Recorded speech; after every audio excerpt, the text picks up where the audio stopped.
Naglandfall na ganihang tuang gabi sa Gataran, Cagayan, ang bagyong Falcon. Apan sa Biyernes pa gilaumang mugawa sa Philippine Area of Responsibility ang naaswing bagyo. Ug alang sa dugang detalye sa kahimtang sa panahon, ato kining sayran pinaagi ni Jomer Eclarino sa Pag-asa Mactan. Mayong hapon kinitong latest weather update karong adlaw. Ang Tropical Storm Falcon or Bagyong Falcon naglandfall na ganiha alas 12:30 sa kadlawon diri sa may Gataran sa probinsya sa Cagayan.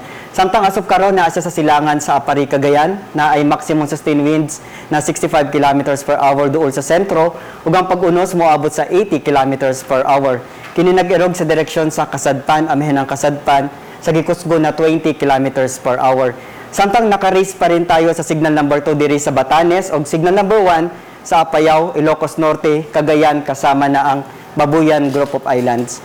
Sulod sa atong 24 oras na forecast, mas makasinati na mga pag-uwan o kini mga thunderstorms ang kasatpambahin sa Visayas, samtang silangan o Central Visayas, ilabi na sa Cebu Province, makasinati na lang tang patak-patak na mga pag-uwan o kini mga pagpanugdog og kilat. Base sa atong latest track, sa Biyernes pa ng umaga, makagawa sa atong Philippine Area of Responsibility ang Bagyong Falcon.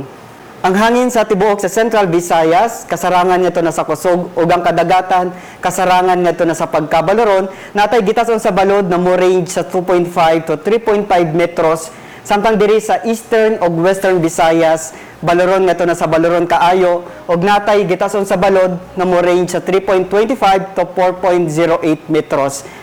Ang mga mananagat o gagmay na sasakyang pandagat, abisohan natin muna, dili muna mulawig o mga dagkong barko maging alerto sa dagkong balod. Ang range of temperature sa Cebu 24-32 degrees Celsius, sa Bohol is 24 to 31 degrees Celsius, samtang diri sa Negros o Panay Island is 25 to 30 degrees Celsius, o diri sa Eastern Visayas mo range sa 24 to 32 degrees Celsius. Para sa atong extended weather outlook sa Biyernes o sa weekend in general, fair weather na atong panahon, natay temperature na mo range sa 25 to 32 degrees Celsius o ang atong heat index moabot sa 39 to 40 degrees Celsius.